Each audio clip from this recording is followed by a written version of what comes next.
This is Channel 253.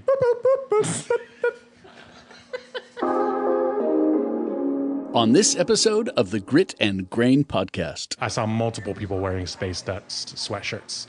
And like to a lot of people in a lot of places, that is peak craft beer. And if you're from here, you don't necessarily have the scope for that. Like they sold out 10 years ago. They're not really in that realm anymore. But if you ask like a muggle or a normie if they like craft beer, they go, yeah, I do kind of like craft beer. You know, actually, I really like Space Dust. That's like the first thing that comes out of their mouth. Channel 253 is member supported. I'm producer Doug Mackey, and I hope you will show your support by going to channel253.com/membership and join. Thank you.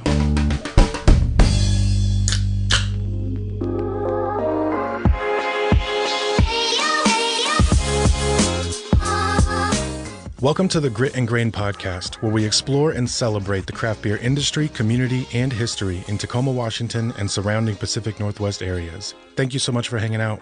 Let's get to it. Hi, everybody. Welcome to the Grit and Grain podcast, coming to you guys from Peaks and Pints in Tacoma, Washington.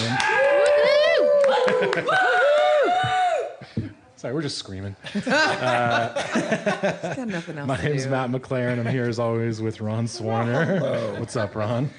To quote the great Dan Wilson, closing time.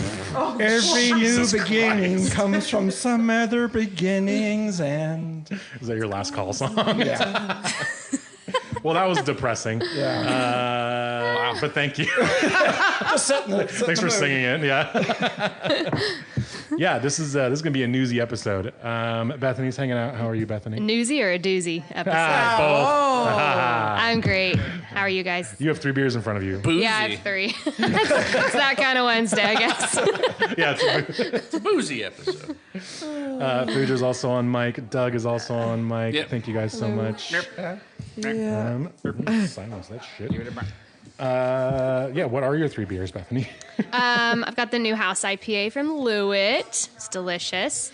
Then I have Old Stove Winter IPA. Warming Hut IPA. Warming Hut Warming- IPA. Ron helped make both of those beers. And It's true. Happy Little Clouds. Little Cloudburst. clouds. Cloudburst. Ron, what are you drinking? I'm also drinking the Warming Hut, and I'm drinking Reuben's Yulebach. You have this. So I also have a Christmassy beer right now. Phaedra, what do you have? I have what Ron has, but I had it first. Yes. I got the idea from Because he Phaedra. did. I heard Okay. it. Yeah. Ron, why are there only so many reason But I I Christmas? had said the it. Warming Hut before Bethany. Yeah. Yeah. Because it's a contest, Matt. Yes, Didn't you know? Jeez. I like we're to 10. copy. Doug, what did you drink? Did you drink? I got the warming hut as well. Okay. Yeah.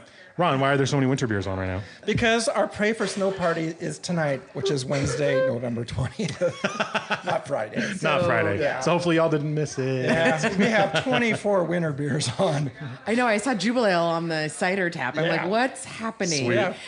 Just another room. Yeah. There are no rules. No rules when you're praying for snow. 24 out of 28 handles are winter. Yeah. Wow. That's awesome. Yeah. That is cool. And the others are like wine and And Happy Little One's the Clouds. barley wine Yeah. we'll drink later. Sweet. excellent. Yeah, hopefully you guys made it to Pray for Snow. Big, fantastic event every year, especially if you like winter beer. And then early heads up, we're taking a holiday week next week because it's Thanksgiving and it's crazy. So we'll be back the week after that. But don't worry, this one will be a doozy because we're mostly just doing beer updates. There's been a bunch of crazy shakeups in the industry recently. And I was like, if you're an industry person, you probably saw this, but like the whole Elysian closing thing.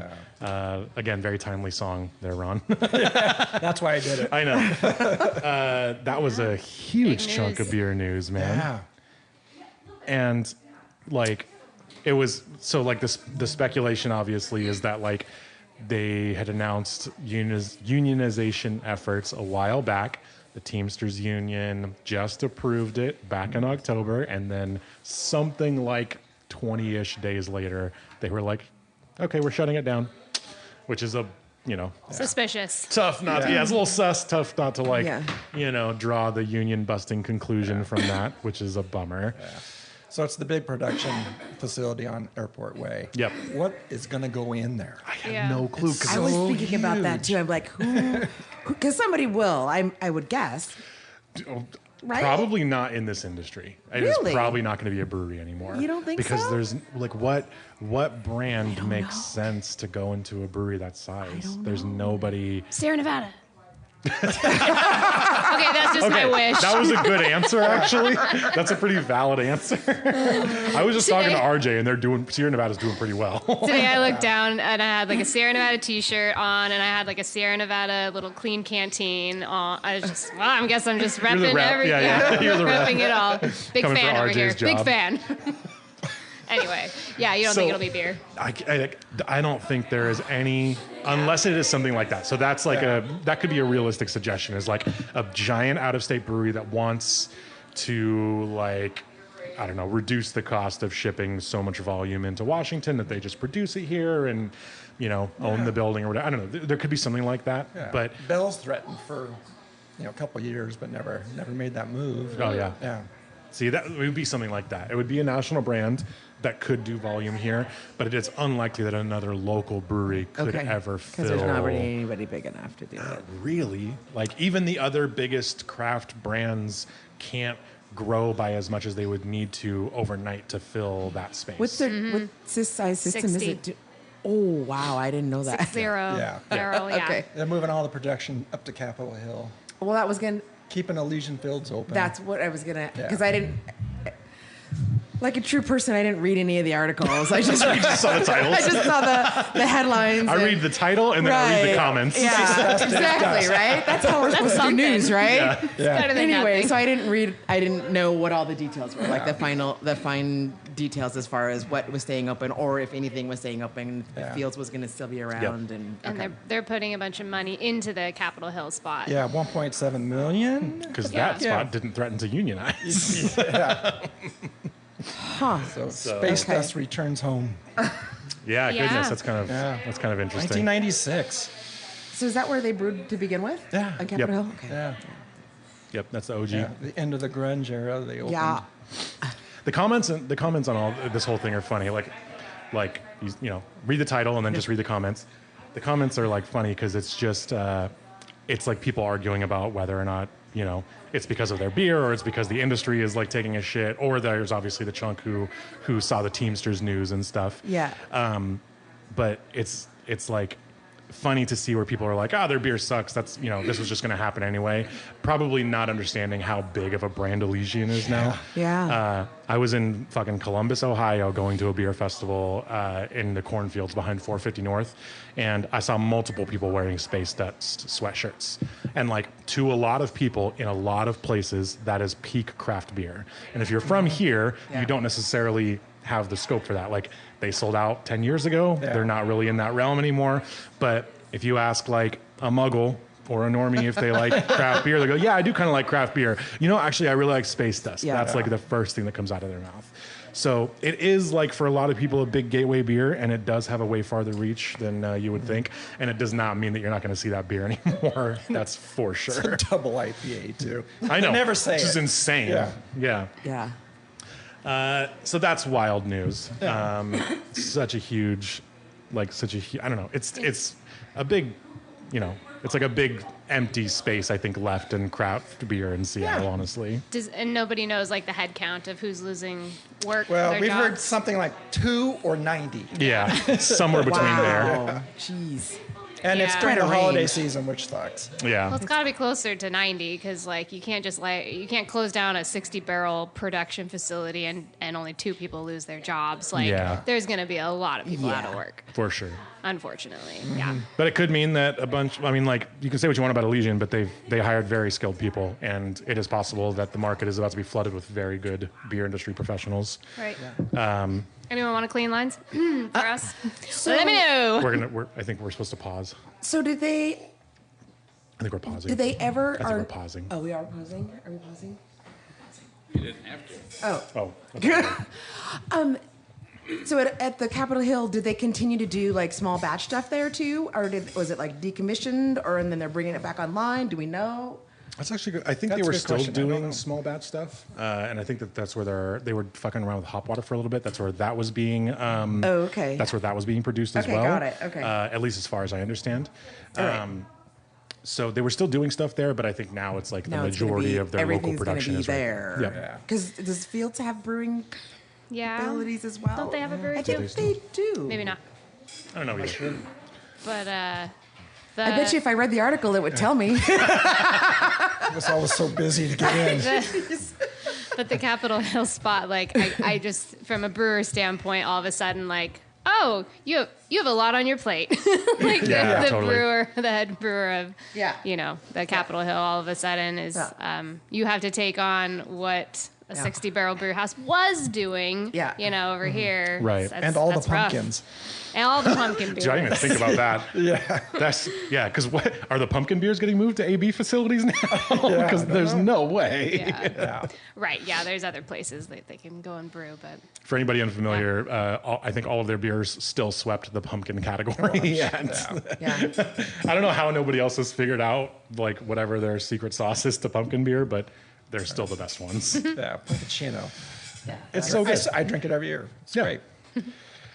Well, all right. So part of the other like bit of beer news, which is like some of this stuff isn't totally out in the open, but we were like gonna do a bit about just like funny brand transfers that happen between distributors, which is like a thing that doesn't happen very often, but it just happened with me and also with another very prominent brewery in the Northwest. So yeah, we. Like you guys might remember when Paul from Great Notion came up and did a podcast episode with us, close to our 100th episode. It was awesome, and so we've been working with Great Notion for almost 2 years, and they actually just made the jump to go to a big boy distributor. So they're with Northwest Beverage now, or like Odom, which is like a big kind of it's Craig Stein, it's Odom, it's Northwest Beverage, so a big umbrella distributor, and so they're like trying to take over the world, getting into every grocery store and all that stuff. And we don't really do that sort of thing, but we've always kind of been brand builders. So we like try to make some, if a brewery wants to, get into every grocery store and expand like that, we'll make you look really good to the distributors that will pick you up and do that with you. And so we did it with Schilling back in the day. We were their first distributor. We did it with Locust. We were their first distributor. We even did it with Essentia Water. We were the first Essentia Water distributor. And then like A-Shock and C4, those energy drinks, we were the first distributors for those guys too. So like it's something we've done before, but that's for sure the biggest one, and it's for sure the biggest brewery we've ever transferred. So yeah, that's like a super fresh thing. But I was gonna it was funny because at the exact same time that happened, and I was like kind of joking with Ron, like, oh, this is like a brand that I negotiated with when we first signed it, and it was like a huge kind of like career milestone for me. Yeah. And then like, selling them to a bigger distributor is like, it's kind of built into our business model, and so it's a win for sure. Even though it's bittersweet, I love working with Great Notion, and I will still be drinking their beers. But I was like joking, like I'm pretty sure I'm like responsible for one of the highest value brand transfers in the beer industry in Washington right now, and not like fucking 48 hours later, it came out that Columbia was picking up Bowie for what I imagine is roughly the same amount of money. So took the wind out of my sails a little bit. However, those are like both good news things in my opinion, even though we're talking about like brands closing and moving and stuff like that. Like small local craft breweries that are trying to expand to be bigger and then moving to bigger distribution, and big distribution seeing enough value in those brands to put money behind them, is a good thing for the industry. I'm not, there's plenty you can say about big distribution and all the unsavory things they might or might not do. The fact that they still see value in small craft brands that are growing is a good thing. And it kind of reverses some of the speculation that you might hear when you see things like this giant brewery in Georgetown is closing after 30 years, or these other breweries are closing in these other places. So yeah. Where was Bowie before? Were they self-distributed With or were themselves? They were with themselves. So this is questions Pull up about in the that? van right here. yeah. So this is interesting. Yeah, how's that work? So it's actually funny because there's like a funny it's like a funny parallel between what we do and what we did with Great Notion and then what Bowie did essentially with themselves. So Bowie a few years ago, not really liking the distribution options that existed already, just not finding a fit.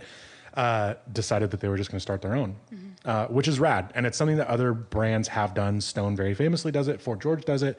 They have trucks that they're sending their stuff out in. You might as well just take a ride on our truck if you're going to the same accounts. When Brad from Stoop was on, he talked about that too. That's kind of their model as well. I think I remember that. They do it at a smaller scale for right. sure. Bowie was like, all right, if we're going to do this, we're going to really do this. We're starting a separate distribution company, which you have to do. You have to have like a separate license and a separate warehouse and all that stuff. And then they signed really good brands. Bowman Cider was like pretty early on in their brands, and that's like some of the best cider in the Northwest. So like really early on, they were signing like good, like high quality stuff, and that just continued. Now guys like Sig, Jeff at Sig works with River Barrel, and so a few years later, Columbia decides that they want to pick up Bowie, and in our case, Northwest, there's like pretty standard payouts for brand transfers. And they're pretty much the same across the board. You're generally trying to like not lose all of the revenue that you have gained. If I sell $500,000 of Great Notion every year, and then somebody takes it and goes somewhere else with it, I can't just be out that $5,000 because I have to fire 2 people and get rid of 2 trucks and all that stuff. You have to get paid the amount that it would take to cover the loss for a certain amount of time. And so like for a brewery as big as Bowie, it could be like nearing 7 figures probably, which is a lot. That's like a huge transfer. Sure. But like, it's not Bowie's distributor getting paid. It's Bowie. Because they started the distribution company, which is kind of like the most punk rock thing you can do as a brewery. It's like, yeah, dude, like start your own distributor, establish your own network, build value in your own brand. And then when somebody else comes along, is like, hey, we want to buy the rights to distribute, and we want to buy all of your points of distribution and all of this and all of that. And they're like, cool, make the check out to us. Because like that's like who do we make the check out to? Bowie. No, this is us. Yeah, dude, that's Capital like B. that's punk rock as shit, man. Yeah, cool. So did Northwest Bev come to Great Notion and want them as well? Is that the direction that went? It was a little bit of both. We like kind of assumed Great Notion was going to outgrow us at some point. We're pretty small, and like. At first, like I think they were just trying to like capitalize as much as they could on like the craft segment, and they don't want to abandon that, but they still want access to like getting into grocery stores and being much more of like a household name brand rather than just, a very beloved kind of craft beer nerd brand.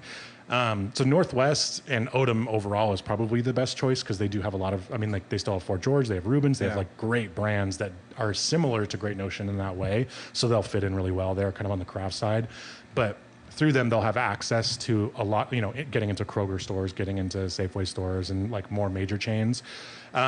So I think it was more that they were just ready to expand and they needed to do it quickly. I think there's probably some talk about them contracting with guys like Fort George who have a lot of space and who already take rides on Northwest Beverage trucks. So it makes sense.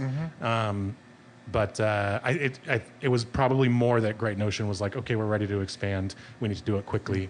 We need to find somebody who's willing to take that on. And is that why they did North Left and Easy Lift? So that was the part hard of it. hop water. Yep, that was part of it. And Paul kind of talked about that when he was here. Like he was, talking a lot about like, we want these kind of more like household beers that are like, kind of lighter versions of the stuff that made us really popular in the early days. And North Left and Easy Lift are good examples of like light, drinkable Great Notion beers that you could probably have more than one of versus a lot of their big, heavy, like sometimes sweet, sometimes like really chewy big beers. And we were crushing those beers. We sold a lot of them and they loved them, and Costco was looking for all that stuff. And we're admittedly pretty uncooperative with people like Costco, so we didn't help the situation. Costco has a lot of big asks, and we're just like, we're not going to do that. That's gross. Like what? Nothing. No. Costco really likes to get special prices on stuff, and they often get it because they have a lot of buying power. We just kind of, just on principle, try not to accommodate that sort of demand from places like that. Because then you're robbing from the other folks that have to sell at regular price. Yeah, exactly. There's a Costco not 10 minutes from fucking Ron's place. And if Ron's been buying Great Notion shit for 2 years, I'm not about to drive business to a giant big box store because they got a special price on something. And that's not to say that it's not a good thing. Like if a brewery needs to increase their volume and Costco is offering to buy 10 pallets of something, fucking go for it. But the trade-off is that like you need to be willing to like sacrifice on the price, and we're not. We would be doing like our own kind of like our own brand and our main accounts kind of a disservice by doing that. So, like I said, it's not a bad thing, but we are pretty uncooperative about it. But it is, I don't know, this whole thing has been funny because it is the parallel between us and like the buoy thing is fun. It happened at the same time and they're two totally different situations. So we were like, well, we should probably give people like some of the info, like behind the curtain stuff. It's not the weirdest thing ever. And for us too, it's nice. And I'm sure River Barrel probably feels this too, because they're, as we'll talk about in just a second, under some new management, which I should clear up. We've been talking about how the distributorship that Bowie owns is no longer carrying Bowie, but it doesn't mean they're going anywhere. But I didn't even, yeah, doesn't mean they're going anywhere. I didn't even connect that dot. Yeah. I know, I should have cleared that up. No, we've been talking about it for 15 minutes. I should have been able to figure it out, but anyway. But I imagine they're kind of in the same boat as we are, as it's like, you have this huge thing that's responsible for a lot of time and attention. And if it's a brand the size of Great Notion or Bowie, it does just take a lot of energy and effort. But when that stuff is kind of on somebody else's plate, and now guys like Eric Dolan get to deal with it, I get a little more time to focus on like, what's happening, what cool new brands are coming up, who might be in a position where they're ready for distribution that I can like, hopefully help them achieve their goals in the market. And that's like an exciting spot to be, because you don't totally know, who you're going to work with and who's coming on or who is even interested. And that's like a really fun part, is like getting to talk with new breweries who might be willing to like partner with somebody like us. Yeah. Yeah. So are the changes typically because somebody's outgrown their distributor? Usually. Yep. Okay. And that's like it's difficult to prove sometimes, but you can use things like scan data from chains. Like you can start looking at that kind of stuff. If there's a bunch of Bowie and like Met Market or PCCs or things like that, then they have scan data. You can see how those brands compare to other brands, and that's the type of thing that like a bigger distributor or a supplier who wants to move to a bigger distributor might use to demonstrate their brand's potential. Great Notion and probably Bowie too, but Great Notion, it was like a rocket ship of success in the beer market, because they had pretty much a zero footprint when we signed them. They were a big popular brand, but it was because their direct to consumer business was so good. Paul talked about like the app that he did, and like, I mean, he's a pretty savvy business dude. If you guys go back and listen to that episode, he's a fucking hustler. Yeah. And so his direct to consumer engagement was really strong. And so Great Notion seems like a much bigger brewery than it is. But I think last year they only did like 12 to 15,000 barrels last year. Like that's not big. There are other breweries that you think are smaller that make more beer than that every year. But it's their impact. And so when we signed them and they had almost zero distribution footprint, it was relatively easy to grow them because they had a lot of demand kind of built into the market just from their savvy sort of marketing. So like that sort of trajectory is also what you can look at. If Great Notion's been with us for 2 years and their business from month 1 to month 24 has tripled, then a big distributor is going to go, well, fuck, we could probably make that happen again. And like there's sort of like intrinsic value in like the momentum that a brewery like that has. Well, I know we have like, I don't know, 12 or more different ones at any given time. Yeah, it took Northwest a little bit. Yeah. A couple of weeks to get it back up to where Orcus Yeah. was. Still, it's not quite Orcus level yet. They'll get but there. They're working on it. Yeah, these things take time. It's interesting that Paul put the hard hop water in 12-ounce cans. That just screams grocery stores, right? It kind of does, yeah. And actually, I think he mentioned that to Ezra when because they did a cool little write up on it in New School, and that was like his whole play. It was like we want something that kind of fits in not only in grocery stores, but also kind of like identifies Great Notion as like an innovator in like unusual categories, because hard hop water is like a silly, cheeky thing, but people are drinking seltzer and people are drinking hop water. So like, why not make a hop seltzer? It's pretty smart. How come nobody else did it for like years? Well, I heard that Bowie's going to get rid of their 16-ounce and go 12s. Oh, really? For the grocery stores. Oh, man, okay. So that makes sense. I think like, I don't know. This is like how dumb I am, and like how I probably shouldn't be operating on the level. Because like if I was Northwest or whatever, in my head I was like, how would I pitch this to Safeway? Like, and in my head I was like, I'll just pitch them 16-ounce cans. Why wouldn't Safeway want to carry 16-ounce cans? There's a million reasons why they wouldn't, and I know them, and I'm still like, this is how I would approach this. This is like, it doesn't make any logical sense. Like even Met Markets and like other small specialty retail chains have a difficult time just like logistically, like with 16-ounce cans.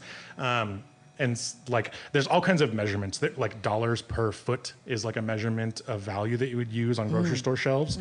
And even if you're carrying high value, like medium velocity 16-ounce cans, the dollars per foot could still potentially be lower than additional shelves that fit 12-ounce cans that are like lower velocity, if that makes sense. So you fit more into the space, and yeah. So it's all of these things, and I know them, and I'm still just like, I would totally try and 16-ounce cans. Like, yeah, that's why they left. They like this dude. He doesn't get it. Why wouldn't you guys want to pick a 16-ounce? Yeah. In this double stack. Yeah. Great notion, double stack. I know. I'd be selling in displays of $30 4-packs. Oh my God. Well, yeah, we did. We're going to take a quick break in just like a second. However, I do want to say, so we mentioned that even though Bowie is moving over to Colombia to take over the world, River Barrel isn't going anywhere. Nope. So what's going on there, Ron? Well, we're doing this before or after the break? I wanted to do it before the break, so we didn't come back to it. All right. Yes, so Joe Cohen, who is the sales manager, brand manager at River Barrel, and he and his family are buying River Barrel, distributing from Bowie, and they have hired someone you might know as their brand manager, marketing manager. And we'll tell you about it right when we get back from our break. Word. What? All right, we'll be right back. If you like this podcast, check out movetotacoma.com. Movetotacoma.com is a neighborhood guide, blog, and podcast to help people in Tacoma, Pierce County, and beyond find their place in the city of destiny. More information at movetotacoma.com. Thank you for hanging out during the break. We're back at it with some fresh beer. As always, a quick shout out to Doug, our wonderful producer. Woo! Thank you, Doug, as always. And thank you, Doug. Shout out to Yay, Doug! Cheers. And a shout out to Channel You're all 253. welcome. for the years of high quality beer shenanigans. And yeah, do go check out Channel 253. I know you heard about it on the break, but it's fantastic. Wonderful local network, podcast network. And it is great if you want to stay connected to Tacoma. And they're all member supported, so you should go and check them out. We all have fresh beer in front of us. Mm-hmm. Ron, what is this? What did you pour us? This year's matchless Old Life wine. In a can. English barley wine. In a can. What? Caramelly. Yes. I didn't get a full pour. Could you fill that up? Definitely a meniscus on that. There's a meniscus. Yeah, Matchless Oh, so good. came by with the 21, 23, and 24 versions of this thing. So the vertical's in the cooler. That's awesome. Pretty Yum. awesome. I think I You're missing a year, though. What happened? I don't. 22. He says he has 2 cans. Oh, wow. Must have been a good year. That's really nice. Yes, like, it's tasting lovely. Yeah. Will's the one that, as I said before, turned me on to this one. It's Old Fantastic. Life wine. Get this one, Phaedra. Okay. But it's in a can. Just get it. All right. He was right. He was right. Thank you, Will. Well, we left you guys with a cliffhanger. So we'll resolve that real quick. Ron, who is taking over brand management over at River Barrel? Brand Un. Jesus See what Christ. you did there. Yeah. Brandon Wiley from Bottle Works. Cool. He's been, kind of teasing that he's going to leave the industry and go on to big, giant marketing projects. Well, not so much. He has. Well, actually, He's that's doing a not little true. bit of that. Kind of that. He's isn't doing it? a little bit of that. I was thinking like giant corporations. No, he is taking over as the brand manager, marketing manager for River Barrel, That's awesome. and he's going to use all his talents to bring on brands and spread the word via the socials. Yep. Awesome. Yeah, he's very, very good at it. He's my arch nemesis now. Officially. You gonna look at the camera? I know, yeah. We'll be playing tug of war for beer brands. Can't we just all get along? Yeah, of course. It's going to be fun to see what he does because he's very good at social media. Yeah, for sure. No, it'll be great. That was, talk about like solid business Yeah, decisions I mean, in the position they're in. That's like, Yeah, that's a It's move. going to produce more smiles, no doubt. For sure. Yeah, motherfuckers. And he's joining Joe. 4D so chess. Joe and Brandon, 2028.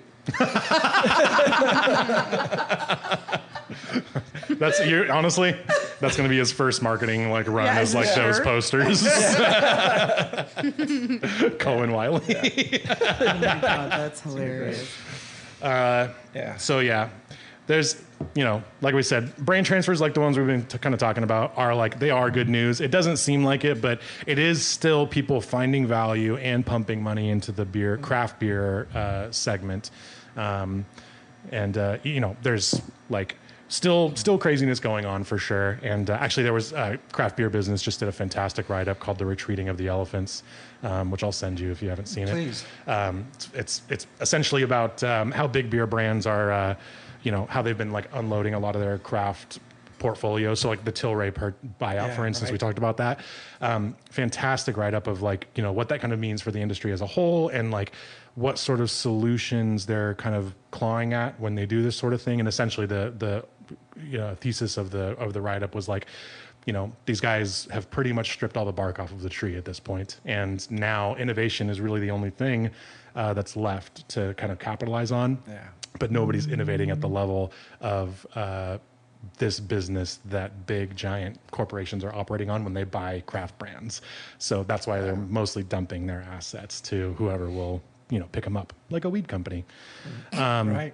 Yeah, so that's kind of the other end of it, is there are people dumping brands, and those kinds of brand transfers can kind of be negative, but there's also people who still see value in the craft segment, which is a good thing, and it means that the pie is not getting as small as it seems like, at least not yet. But unfortunately, there are closures happening still. There's a couple local ones that just came up recently too. Actually, Boundary Bay said they're in a year and a half. End of December. Next year. Yeah. 2025. Because apparently it's a lease situation. And, Property owners. They're not ready for another 30 years. yeah, it's going to be a shame not to sit in that bar. And, I know. Yeah. OG, for a lot of people, that was gateway craft beer. But I mean, somebody's going to put a condo there, and that view is incredible. Yeah. Yeah, that's true. Yeah, they're selling it for development or something. The For property sure. owner is. Good for them. They're probably going to retire real comfy. They've earned it. Yeah. Well, their first beer was a Scotch ale, so. How do you build an empire off of that? I always respected that. That's true. They did. Yeah. They did. And the other sad news is Airways is closing in Kent. That was a tough one, man. hurt. Yeah. The bistro, it was, it's hard not to speculate how long it's going to go after the bistro thing, and that was sooner than I was. Yeah, and it's hoping totally for, man. market reasons. Yeah. You know, For sure. it's just tough. So that one there, everything's closing. Yeah, down. they closed the bistro and then they just closed. But it's not cold. It's open to the 27th. Yeah, I believe. yeah, So there's tons of great parties lined up. You should definitely go out there. I think the announcement was that this one I actually read. It's the 27th, the day before Thanksgiving. Thank you. November? That was Yeah, what I was so going to say. in So a the day week? before Thanksgiving. Yeah. What, you got 1 week. Well, when you hear this, you got 5 days to go drink up all of the. It's a different all the honey day. Yeah, different honeys, eh? Yeah. For sure. Yeah. Honey, I closed the brewery. Oh, Jesus. I close the brewery. Wow. Although she was Still- very, very involved with that. I know, but still. She's awesome. She is awesome. Yeah, she's awesome. We did a Women in Bear thing one time. Anyway, I was at Georgetown the other day. Did you have a tavern and beer? I had the tavern beer at Buralic, actually. So I didn't Nice. need to have it there at the brewery. But, and you already knew this, that they bought a ginger beer company. Did you know this? Georgetown did? Yeah, Timber Creek.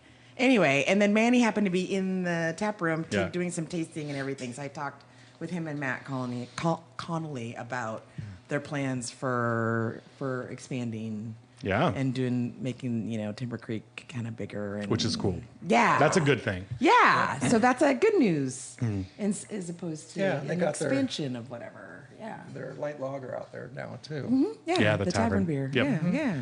We it's like there's no official announcement, but we're actually working with Georgetown on something for Tacoma Beer Week next year. And it's gonna be fucking awesome. Yeah, nice. So They're one when of that's my more favorites. official, we'll talk more Yeah, about it. they're so awesome up there. No, there's like you said, there's still cool stuff happening. Yeah. I was actually it was Northbank Beer Week a couple weeks ago, and I was down in Vancouver, and you know, we kind of talked about it a little bit and like how much those guys do it up during their beer week, and people get pretty excited for like everything they do down there. And it's really just Michael and like Zeppelin who, like, you know, he's talked about that a couple times that he's been on, but it's mostly him and his like small team that run a lot of the beer week events down there. And it's kind of separate from the Northbank Brewers Association, although they still support and all that stuff. But it's like it's mostly Michael that has been doing it, and he runs all the marketing. He sets up a lot of the events, and they do a good job. But I did like a sensory class at Ben's Bottle Shops, awesome tap room down there, and then we did like kind of themed trivia at Caps and Taps over in Camas, and it was killer. But like packed out, like especially the trivia, like people loved it, and like, you know, it's cool doing that kind of stuff because like a lot of extra people come out and they're still super excited for, you know, cool industry stuff. Forbes had just done the write-up on Wander's Correspondent Stout being the best dark beer produced in the country right now, after like its, I don't know, 4th JBF gold medal. I mean, and that was on tap while we were doing the event, so I was like gushing about that, and everybody was like, I feel like I haven't heard a lot from Wander lately. Thanks for calling me out, Phaedra. Thanks for trying to derail my career right now. I talk to Ron every week about Wander. Listen. What you need to know about in Nightmare Cyclist. Wait. What you need to know about me is I never remember which beer goes with which distributor. I seriously do not. It's fine. I'm not calling that makes it worse. But thank you. No, it doesn't. No, it doesn't. I know it was yours. Yeah, so you were being honest. I just was saying. I just haven't seen. I love them. I love Wander. Chad Casey, if you're listening, I tell Ron every week about your fucking beer. I love Wander. I love their space up in Bellingham. They have great beer, but I just haven't. I just feel like I haven't. Yeah. Well, dude, go pop that Forbes article open because they I were will do gushing that. about it. And I it was, will definitely. It's so good. Okay. But that was cool, and it was like I said, it was cool to see people excited. This is not really a fuck up story. However, I stayed in a hotel down there. Yeah. So I went down there to like work the market. We just hired a relatively new salesperson who's taking over some of the accounts down on like the Southwest Washington area. So we bumped around and like, you know, did some cold calling and said hi to folks that we don't get to see very often in person because it's, you know, a couple hours away from our warehouse. So we stayed in a hotel, and it was like, you guys ever like stay in a hotel and like the vibes are just kind of weird, and it's not anything like major, but you're like, I feel like I shouldn't stay here anymore, right? Yeah. Okay. So that's happened to me a couple of times, and this is probably the only time where I've actually left the hotel early. So so it was I don't know, 10 little things, and each one of them by themselves wouldn't have meant anything, super inconsequential. But like we got there and had like a really weird interaction when we were checking in. There was like a dude checking in next to us, and the lady was telling him information about the breakfast, and then she walked over and told us different information about their breakfast. Like she told this guy that breakfast was until 10:30, and then she told us that it was until 9. And I was like, what fucking club is this guy in where breakfast is until 10:30? Right.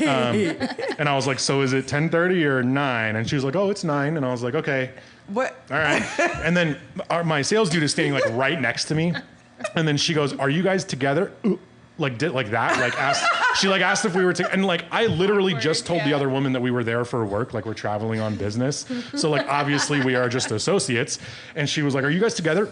Like did a weird face, and then I was like, first of all, like, why is that weird? What if we were? Also, we got a suite with like 2 separate bedrooms, basically. So like, also, is it your business? And she tried to like cover it up by going like, do you need to check in too? And he was like, no, he just asked you for 2 room keys. Yeah. So the other lady stepped in, and like we finished the interaction. It was fine. And then go upstairs, and like we go upstairs, and it's like a suite, and so there's like a living room area, and then like a desk and a mirror, and then there's like a hallway.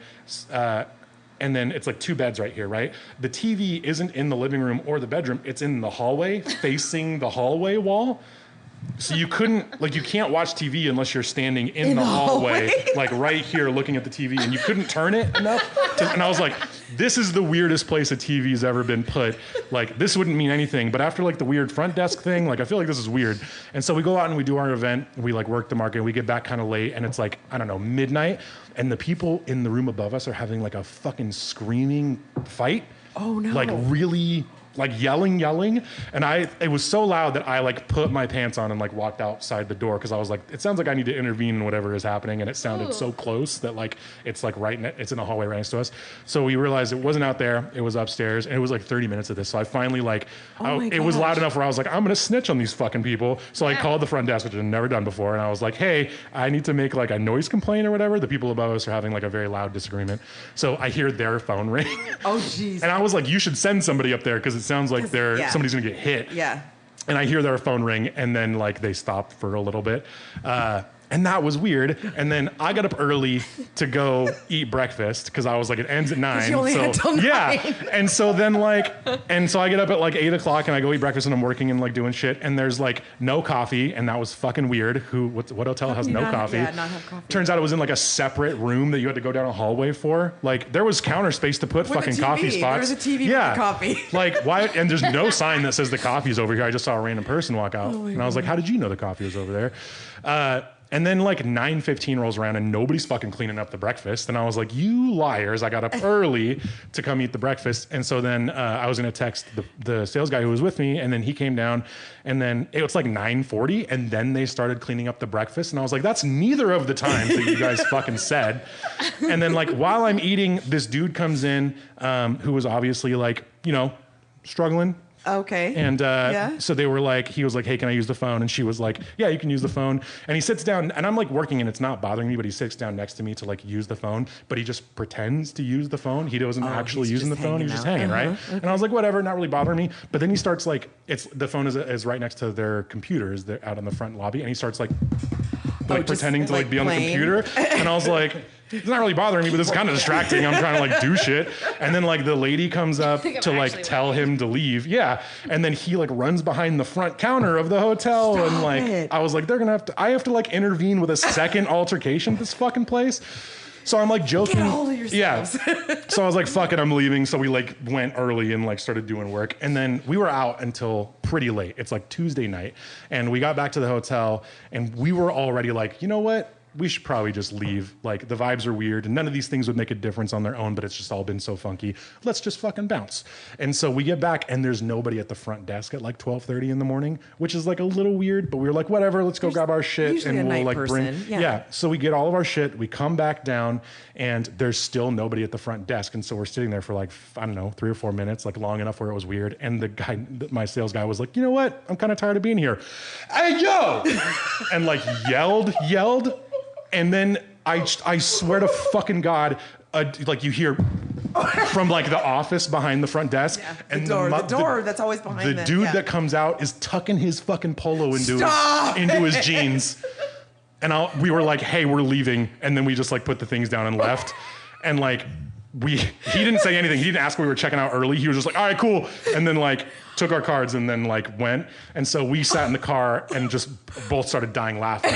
And I've never been more fucking confident in my decision to not stay at a hotel the entire time. What did you do for the rest of the night? Did you go to another hotel? No, we drove 3 hours to get back home at like 1 o'clock in the morning. 1 o'clock. Yeah. You're like, I need my own day. I swear to God, dude. I feel it was dirty. so weird. Hey, Doug. Is that the first 6-minute fuck up story? It was long. I fucked up by booking a weird hotel. Maybe the people upstairs were fighting about the TV in the hallway. Dude, maybe. Honestly, it was like it was almost clear enough where we could hear the dialogue, but you couldn't quite. Yeah. Honestly, if I could tell what they were. Yeah, it was a man and a woman. Although there was a third person. There was a third dude who was like chiming in like occasionally, and I was just like, oh, like the guy in the cuck chair is being kind of vocal about stuff. One filming. Yeah, I know the cameraman's starting to chime in. Wow. It was so weird, dude. Wow, a lot of thoughts. Yeah, it was so weird. I had a very similar situation about a mile down from Stone's World. How similar could it have been? Well, it was down the street from Stone's World Center there in San Diego. We're staying in down the street, obviously. We get back to the horrible hotel, and the shower the ceiling is collapsing in the shower. So we already know we're not taking a shower in the morning. And then next door, the next door, Me collapsing. 2 had a hour meniscus. long lovemaking session happened. And then Kate put her big boy pants on and said, "We're out of here." Oh, she did? Yeah. Ooh, I don't want to see her with her big boy pants on. I mean, I love that girl, but but oof, yeah, okay. pretty bad. Yikes, dude. So where'd you go? I was trying to sleep. We went to the Marriott. There you go. You upgraded to the Marriott. Yeah, we just left at 5 a.m. Oh my Dude. God. It's horrible. That wasn't even my fuck up. I actually prepped fuck ups. That wasn't even your fuck up? No, we hadn't done any for like a few weeks, and so I was What's like, your fuck up? well, they're all delivery related. I don't know if I have any bandwidth left. All right. So I was okay. So So this is a fuck up story? This is a real fuck I up guess I got a story. couple of them. All right, Grit and Grainers, I'm Sean Jackson, and I fuck up all the God-blessed time, as we all do. So, please do regale us with your fuck-up stories. But I was like talking to our sales guy, and he was like talking about how he messed up a delivery thing, and just like out of selfish empath, like, oh, I have my own story about this thing that you experienced, which I do a lot. It's a bad habit. But I want you to know I understand. But he was like, yeah, I that's fucked a bad this. habit. I feel like it's a bad habit. But thank you. It's in the Yeah, presentation. So I like. Yeah. So he was like, yeah, I fucked this thing up. And I was just like, dude, I've totally done that. Actually, I've done something worse. Actually, I did something worse than that. And I just like kept telling him fuck up stories. And I was like, I feel like I sit here every fucking week and I tell you guys I can't think of a fuck up story. And I thought of 4 of them when I was talking to this dude. And I was like, you know what? I'm just going to queue these up. Because we've gone a couple weeks without them. So these are all delivery related. So like, some of these, I don't know, I think maybe one of them I've told before, but when I first started at Orcus, I was taking a lot of my own deliveries. And it's kind of what he's doing now, and it's a small company, so you kind of take your own deliveries until you build up a route, and then it's, So we had a really crappy van that didn't have a panel on the door, and I was taking a keg delivery to oh my gosh, to like the Bremerton area, basically. But it's right where like the highway kind of curves. Gorse. Panel on the And by, door? It was what past do you mean by it doesn't have a panel Does on the not door? have a panel on the not on the outside, but on the inside. So all the guts and like mechanisms are loose, essentially, right?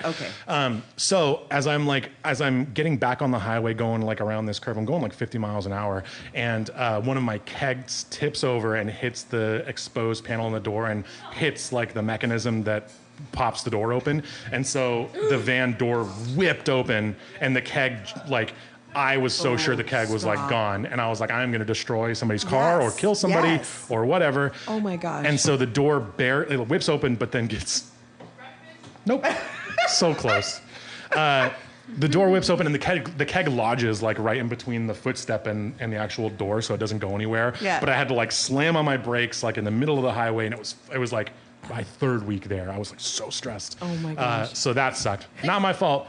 Maybe a But design flaw. There should be like child locks, keg locks on the inside or something, there should be keg locks. Like, There you go. I'm in my minivan, you lock right. that shit in there. So- Kids don't go falling out of the car. No, Right. we cannot have that happen. So I was like, fuck it, I'm not driving this van anymore. And then I was like, cool, I'll just take the box truck every time. But it got so much worse after I switched over to the box truck. Because I was like not super used to like how fucking big back they are. And yeah, they're tall and boxy. And so I was picking up kegs from Heathen one time. And I was like trying to back up and turn around so they could get their forklift into the thing. And I backed into their basketball hoop. Oh. So, and I didn't break the hoop, actually. They were like, you're like the 9th person to do that. And I was like, oh, cool. I did break the light in our fucking leased box truck, though. So that was a shitty thing to explain to our owner. And then, like, a week later, about a week later, actually, we had just signed Vice. So we were just talking about Michael from Northbank, who is also Michael from Vice. We had just signed with them, and they gave me a few cans of samples. And I was like, cool, man, I'll take them up and we'll try them with the team. It'll be all good. So I go and like load up the stuff, set the cans down, and then pull the gate up and then lock everything, and I get in the car and I go. And I drive like 10 minutes. If you're familiar with Vancouver, like getting from one place to another, it's very spread out. So it's like a long drive. I drive 10 minutes to my next stop, and I realize that the cans aren't in my fucking car. They're not in the cab of the truck. So I get out and I go back to the back, and there's still 5 cans sitting on the tailgate. which was like I feel stupid and very neglectful. However, they stayed on the truck. That's pretty fucking awesome. I'm pretty silky smooth behind the wheel. I'm not gonna lie. However, he gave me 6 cans, not 5. But 5 out of 6. That was pretty good. Yeah. That's it was like a B+ for driving between stops. And then this one came up because he brought up how he very nervously gets out of the cab every other stop to make sure he actually closed the roll down door. And I do that all the fucking time. I'm so nervous that I leave that thing open and a case of beer is gonna go flying or something like that. And so I am constantly getting in the car, starting it, turning it back off, getting out and making sure I actually closed it. And I close it every fucking time. One of the times I didn't do it. I didn't realize I was coming back from Auburn and it's only a few minutes from our warehouse. So it's a big tomato. I leave. Fuck up story. I know, seriously. So I'm coming back from a delivery and I had just picked up a load of empties and I'm driving through Auburn and there's one spot of Auburn. Anybody who's driven through there will know where the tracks cross the road is huge bumps. And so I'm just not even thinking about it and I fucking rail over one of these bumps and I don't even think anything of it. I hear kegs tipping over and stuff, but a car pulls up next to me going opposite traffic and he's doing this and I was like, oh my fucking God. I definitely just lost kegs. And sure as shit, I pulled over and my roll up is open and I jettisoned 2 fucking empty kegs into traffic. And so I had to there was nowhere to park and I can't turn around in this weird busy part. So I had to walk from where I was to go and hunt these kegs down. And empties. They were empties, luckily. Yeah. One of them rolled down the block and was in somebody's front yard. And I still haven't found the other one. So if my boss hears this, I owe him $45. Take it out of the paycheck. Yeah, I could not find the other one. I don't know how you lose a whole. There were both half barrels. A half barrel. How do you lose a half barrel? And it's so funny. And it wasn't even ghost fish. I was walking, so somebody saw it happen, one of the ladies who was sitting on the porch, and she was she said, I can't remember what she said, but it was you gotta close those, or she was being a smart ass. Asshole? I was thanks, I know. Duh. Yeah. Didn't you know? But yeah, I had to walk 3 houses past her to find my keg in somebody's front yard. Oh my God. So that reminded me of a fuck up story of mine that's very embarrassing. Sweet, let's hear it. I'm not going to know because it's kind of long and I don't think we have enough time for it. I'm going to tease it for the next time I happen to be on or whatever. This will be a Christmas gift. It involves a minivan, it involves a garage door, and it involves Dave Matthews. Okay. All your stories involve Dave. That's not true. I take exception to that. That's the best forward to a fuck up story I've ever heard, and I cannot wait to hear that. Fuck up. Sorry. All right, Grit and Graders. All right. Hey. All right. Email us at cheers@gritandgrainpodcast.com with your comments, opinions, and airways beers you'll miss, such as Sky Hag. Yeah. We're going to miss Sky Hag. Jumbo juice. juice. Yeah. Uber Sky Hag aged in whiskey cask, which is a 4.35. I think that's their highest. Jesus. Juicy in the Sky with Limans. That's a pretty White Bronco Hazy. I remember that. Batch 707. You know, nice. Yeah. He worked at Alaska Airlines. Autopilot.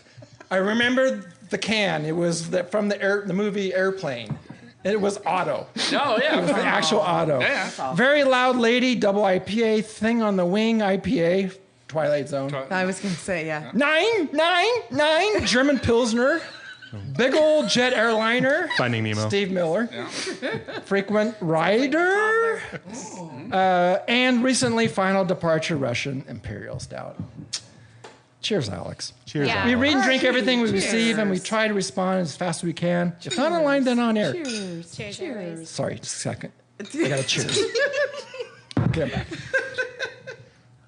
You can subscribe to Grit and Grain on YouTube, Apple Music, Spotify, Google Play, iHeartRadio, and Stitcher. And please leave us a review. Also, check us out on Channel 253 Douglas and gritandgrainpodcast.com. Be sure to follow us on Facebook and Instagram for episode news, beer news, episode notes, beer news. Yeah. And, well, maybe it's not about becoming more informed.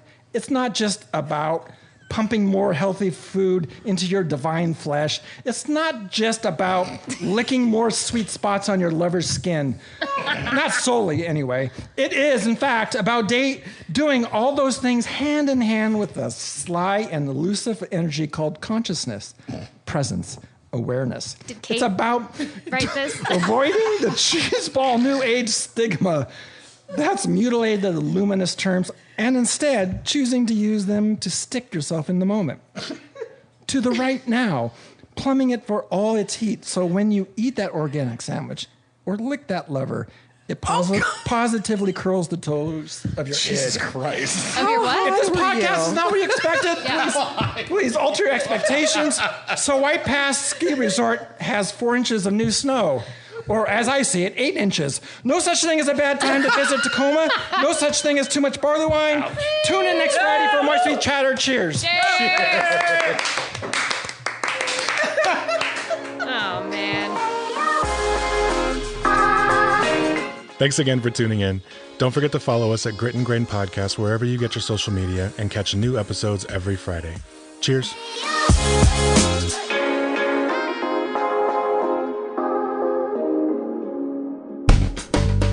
Channel 253 is member supported. I'm producer Doug Mackey, and I hope you will show your support by going to channel253.com/membership and join. Thank you. Grit and Grain is part of the Channel 253 podcast network. Check out our other shows: Nerd Farmer, Interchangeable White Ladies, Move to Tacoma, Crossing Division, Citizen Tacoma, What Say You, We Are Tacoma, Flounders B Team, and Taco Man. This is Channel 253. Get up.